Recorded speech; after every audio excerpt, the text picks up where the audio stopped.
नमस्कार दोस्तों, स्वागत है आपका आपके यूट्यूब चैनल एग्जाम विलेज में। जैसा कि आपको पता है, हम कुछ प्रीवियस वीडियोस में हिंदी व्याकरण की तैयारी कर रहे हैं, जो कि बीएड के एग्जाम के लिए है। इसमें हम ब्रीफ में सारी चीजें पढ़ रहे हैं क्योंकि हमारे पास इतना टाइम नहीं है।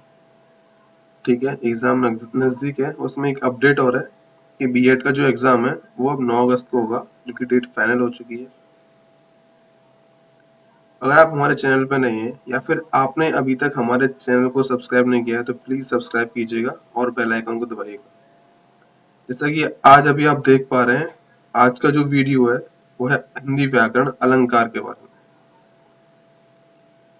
परिभाषा है, अलंकार किसे कहते हैं। अलंकार होता है कोई भी वस्तु जो किसी चीज को सुशोभित करे, वही अलंकार होता है। जैसे गहने हैं, आभूषण है, वो अगर किसी ने पहन रखे हैं, चाहे वो स्त्री ने पहन रखे हो या फिर पुरुष ने पहन रखे हो, तो उन आभूषणों से उस स्त्री या पुरुष की शोभा बढ़ रही है, तो वो आभूषण उसके अलंकार है। ठीक है, उसी प्रकार जिन शब्दों से किसी कविता की या फिर साहित्य की शोभा बढ़ती है, उसको ही हिंदी व्याकरण में अलंकार कहते हैं। ठीक है, जिस प्रकार किसी काव्य में कोई शब्द अगर विशेष रूप से प्रयुक्त किया है और वहां पे उसका विशेष अर्थ निकल रहा है, तो उससे शब्द से उस साहित्य में एक तरह से चमक आ गई, निखार आ गई, तो उस शब्द को वहां पे अलंकार कहेंगे। आगे हम जानेंगे अलंकार का क्या महत्व है। ठीक है, अलंकार के कितने प्रकार हैं और पर्टिकुलरली शब्द अलंकार, अर्थ अलंकार के बारे में अलग अलग तरीके से हम यहाँ पे पढ़ाई करेंगे। ठीक है,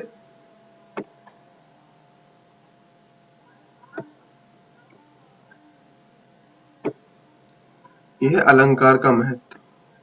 आखिर काव्य में अलंकार का क्या महत्व है। बहुत आचार्यों ने काव्य में रस को प्रधानता दी है, बहुतों ने अलंकार को प्रधानता दी है। ठीक है, अलंकार की जो परिपाटी यहाँ पे बता रहे हो काफी पुरानी है। काव्य शास्त्र में तो स्पेशली जब हम कोई कवित्व पढ़ते हैं, तो वहां पे अलंकार पे विशेष बल दिया जाता है। ठीक है, तो जब तक हिंदी में ब्रजभाषा एक बहुत बड़े पैमाने पे प्रयोग होती रही, आज तो कोई भाषा ही नहीं है, आधी हिंदी, आधी हिंदी, आधी अंग्रेजी के शब्द बना के कोई कविता बना दी। आज तो खैर कोई भाषा है ही नहीं, बट थोड़े काफी समय पहले हिंदी में ब्रजभाषा का पूरा पूरा प्रयोग होता था। ठीक है, तब तक उसमें अलंकार का अस्तित्व बना रहा। काव्य में रमणीय अर्थ में, जैसे रमणीय अर्थ बोले तो प्रेम का अर्थ में, और भी विभिन्न प्रकार के अर्थों में प्रयोग होता रहा। अलंकार का ये महत्व है। इस प्रकार कामिनी की सौंदर्य वृद्धि के लिए आभूषणों की आवश्यकता पड़ती है, उसी प्रकार कविता कामिनी के सौंदर्य श्री में नए चमत्कार और निखार लाने के लिए अलंकारों का प्रयोग अनिवार्य आयोजित हो जाता है।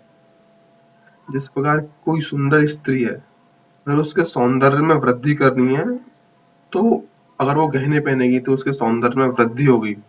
उसी प्रकार जो कविता है, जो पोइट्री है, वो भी एक कामिनी की तरह है, और उसके सौंदर्य में निखार लाने के लिए ही अलंकार का प्रयोग होता है। अलंकारिक शब्दों का प्रयोग होता है, जो कि बहुत ही बहुत ही स्पेशल शब्द होते हैं, विशेष रूप से प्रयोग किए गए शब्द होते हैं। नेक्स्ट हम पढ़ेंगे अलंकार के भेद कितने हैं, शब्दालंकार, अर्थालंकार और उभय अलंकार। परंतु मुख्यतः दो ही भेद होते हैं जिनके बारे में हम पढ़ते हैं और पढ़ते आए हैं, शब्दालंकार और अर्थालंकार। ठीक है, शब्दालंकार किसे कहते हैं। जिस अलंकार में शब्दों के प्रयोग के कारण कोई चमत्कार उत्पन्न होता है, वो शब्दालंकार कहते हैं। अर्थात कोई भी कवित्व में जहां पे शब्दों का कुछ इस प्रकार से प्रयोग हो रहा हो कि उस कवित्व में थोड़ा चमत्कार जैसा लग रहा हो, या फिर थोड़ा अलग वो लग रहा हो, या फिर उसको पढ़ने से मन में प्रसन्नता आ रही हो और शब्द का अर्थ भी नहीं बदल रहा हो, तो वहां पे शब्दालंकार का प्रयोग होता है। ठीक है, और जहां पे उस कवित्व की विशेषता शब्दों पर आश्रित हो, सीधे सीधे जो उसकी परिभाषा है, जहां पे उस कविता की विशेषता अलंकार शब्दों पर आश्रित हो, वही शब्दालंकार कहलाता है। नेक्स्ट, शब्द अलंकार के भेद कितने हैं? अनुप्रास अलंकार, यमक, श्लेष, वक्रोक्ति, वीप्सा अलंकार, प्रश्न अलंकार। परंतु यहाँ पे हम पढ़ते तीन ही है मेनली, अनुप्रास, यमक और श्लेष। अभी हम पढ़ेंगे अनुप्रास अलंकार के बारे में। वर्णों की आवृत्ति को अनुप्रास कहते हैं। आवृत्ति का अर्थ किसी वर्ण का एक से अधिक बार आना है, ठीक है। देखिए अनुप्रास है क्या है, यहाँ पे पहले सबसे पहले अनुप्रास की ही परिभाषा दी है। वर्णों की आवृत्ति, frequency of the letters is called the अनुप्रास। अंग्रेजी में अगर बोले तो, हिंदी में जो वर्णों की आवृत्ति होती है उसी को अनुप्रास कहते हैं। आवृत्ति का अर्थ क्या है? जैसे हम पढ़ते हैं ना, फ्रीक्वेंसी माने आवृत्ति। आवृत्ति होती है किसी भी एक वर्ण का एक से अधिक बार आना, वही आवृत्ति कहलाता है, ठीक है। अब यहाँ पे इसका अर्थ ब्रेक करके बताया है, देखिए कैसे। अनु का अर्थ है बार बार तथा प्रास का अर्थ है वर्ण, अर्थात बार बार किसी भी वर्ण का आना अनुप्रास अलंकार कहलाता है। जैसे जन रंजन मंजन धनुज मनोज रूप सुरभूप। यहाँ पे देखिए कौन से यहाँ पे वर्ण की आवृत्ति बार बार हो रही है, ना की आवृत्ति बार बार हो रही है, जा की आवृत्ति बार बार हो रही है, ठीक है। अगला, मुदित महीपति मंदिर आए, सेवक सचिव सुमंत्र बुलाए। ये तो रामचरितमानस की चौपाई है और इसके बारे में अर्थ में जाने की जरूरत नहीं। हम मेन जो उदाहरण दिया अनुप्रास अलंकार का उससे हम इसको रिलेट करते हैं। मुदित महीपति मंदिर आए, सेवक सचिव सुमंत्र बुलाए। तो यहाँ पे जो आवृत्ति हो रही है वो किसकी हो रही है? पहली में माँ की हो रही है, मुदित महीपति मंदिर माँ की, सेवक सा, सचिव सुमंत्र सा की हो रही है। अलग, बंधव गुरुपद परम पराग, बंधव गुरुपद पदम पराग, सूरज सुवास सरस अनुराग। यहाँ पे किसकी आवृत्ति हो रही है? पा की और सा की। अगला उदाहरण यहाँ पे जो दिया है कि इसका अर्थ मैं एक बार बता देता हूँ कि मैं गुरुजी के जो चरण रूपी कमल है उनकी मैं वंदना करता हूँ, उनमें अपनी मैं प्रीत अर्पित करता हूँ, ठीक है। नेक्स्ट है, शेष महेश गणेश दिनेश सुरेश जाहे निरंतर गावे। ये बहुत अच्छा सूरदास जी का पद है। तो शेष महेश गणेश दिनेश सुरेश जाहे निरंतर ध्यावे, नारद शारद वेद विशारद जाहे अवेद्य अशेष बतावे। तो फिर लास्ट उसका ऐसे होता है, ताहे अहीर की छोरिया छछियावर छाछ पे नाच नचावे। तो ये भगवान कृष्ण का एक सौंदर्य को ऊपर सूरदास जी ने पद लिखा है, लेकिन यहाँ पे हम सिर्फ अलंकार पे ही डिस्कस करेंगे। यहाँ पे जो आवृत्ति हो रही है वो किसकी आवृत्ति हो रही है? सा की आवृत्ति हो रही है, सा, ठीक है। नेक्स्ट, यमक अलंकार। जिस काव्य में समान शब्द के अलग अलग अर्थों में आवृत्ति हो उसे यमक अलंकार कहते हैं। यानी जहां एक ही शब्द जितनी बार आए उतने ही अलग अलग अर्थ दे, वहां पे यमक अलंकार होता है, ठीक है। अब इसको उदाहरण से भी समझेंगे और परिभाषा के हिसाब से समझेंगे। पहले परिभाषा के हिसाब से चलते हैं। कोई पंक्ति है, कोई काव्य दिया है, ठीक है, जहां पे एक शब्द एक से अधिक बार आ रहा है, वो 2 बार भी है, 3 बार, 4 बार, जितने बार भी आ रहा है, ठीक है, और हमेशा उसका अर्थ अलग नहीं कर रहा है हर बार में, तो वहां पे यमक अलंकार होगा, ठीक है। पढ़ते हैं जैसे, कनक कनक थे सौगुनी मादकता अधिकार, वाह खाए बोराए नर वाह पाए बोरा। कनक कनक थे सौगुनी मादकता अधिकार। देखिए यहाँ पे कनक कनक, एक कनक का मतलब क्या है? धतूरा। एक का मतलब क्या है? सोना। कनक का मतलब होता है सोना और कनक का मतलब होता है धतूरा। तो मादकता एक से दूसरे में 100 गुनी अधिक होती है। वाह खाए बोराए नर वाह पाए बोरा।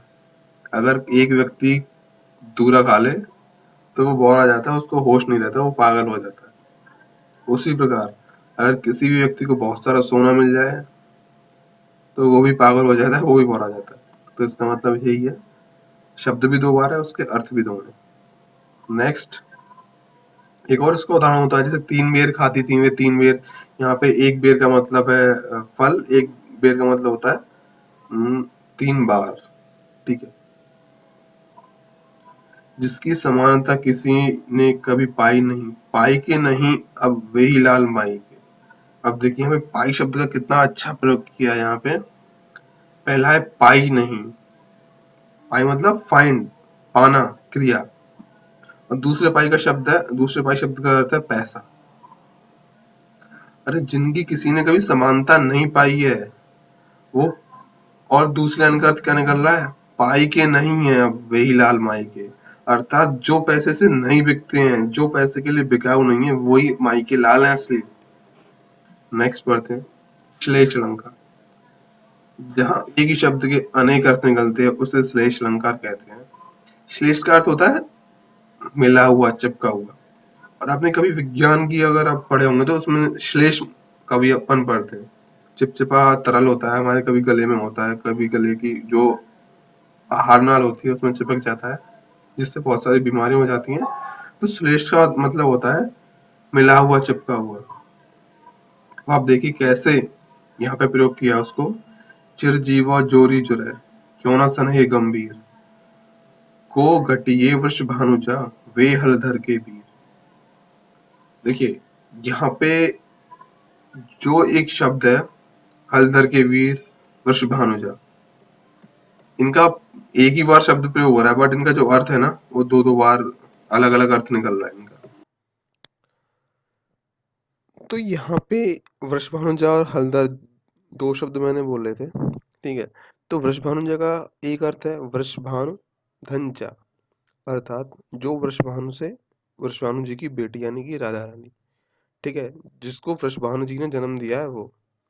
दूसरा वृष वृषभ धन अनुजा, अर्थात वृषभ यानी बैल की बहन, एक अर्थ होगा इसका गाय, ठीक है। तो वृषभानुजा के कौन कौन से अर्थ हो गए, राधा रानी और गाय। सेकंड, हलधर, हल को कौन धारण करता है, एक तो बलदाऊ जी कृष्ण भगवान के जो बड़े भाई हैं, हलधर। हल को और कौन धारण करता है, खेत में हल को जो धारण करता है वो होता है बैल। तो यहाँ पे हलधर के दो अर्थ हैं, एक बलदाऊ जी और एक बैल, ठीक है। तो समझ गए, शब्द एक है उस पर उसके अर्थ दो हैं, ठीक है। नेक्स्ट, रहीमन पानी राखिए, बिन पानी सब सून, पानी गए न उबरे, मोती मानुष चून। रहीमदास जी का एक बहुत ही अच्छा दोहा है, रहीमन पानी राखिए, बिन पानी सब सून। तो रहीमदास जी कहते हैं कि पानी का यहाँ पे काफी सारे अर्थ हैं, मैं आपको बता देता हूँ, ठीक है। रहीमदास जी कहते हैं कि पानी को अपने पास ही रखना चाहिए, और यहाँ पे पानी के जो अर्थ निकल रहे हैं वो मैं आपको बता रहा हूँ। रहीमन पानी राखिए, बिन पानी सब सून, पानी गए ना उबरे, मोती मानस चून। पानी का एक अर्थ है कांति, चमक, यानी कि अगर मोती में से चमक अगर निकल जाएगी, पानी उसका हट जाएगा, तो मोती की कोई वैल्यू नहीं रहेगी, ठीक है। मानुष, अगर मनुष्य के पास उसका सम्मान नहीं है, एक पानी का अर्थ होता है सम्मान, उसकी इज्जत नहीं है, उसका सम्मान नहीं है, तो ऐसा मनुष्य भी किसी काम का नहीं है, वो मरे के समान है, यूजलेस है, वैल्यूलेस है, ठीक है। नेक्स्ट, चून, अगर आटे में पानी नहीं है तो आटे की रोटी नहीं बनाई जा सकती है, समझिए आप। आटे की रोटी नहीं बनाई जा सकती है, और आटा है पानी नहीं है तो किसी काम का नहीं है। तो यहीं पे ये कह रहे हैं कि हाँ, तीनों के संदर्भ में हम पानी का प्रयोग कर सकते हैं, बिना पानी के कुछ भी नहीं है। अगर मोती का संदर्भ में प्रयोग कर रहे हैं तो बिना चमक के, बिना कांति के मोती कुछ नहीं है, सम्मान के बगैर मनुष्य कुछ नहीं है, और चून के बगैर आटा, मतलब पानी के बगैर आटा भी कुछ नहीं है, ठीक है। नेक्स्ट पे अगर आते हैं अभी हम, यमक अलंकार, सॉरी, यमक अलंकार हो गया हमारा। ये था शब्दालंकार के भेद थे, श्रेष्ठ अलंकार, अनुप्रास अलंकार, यमक अलंकार, तीन मुख्यतः भेद होते हैं उनके, ठीक है।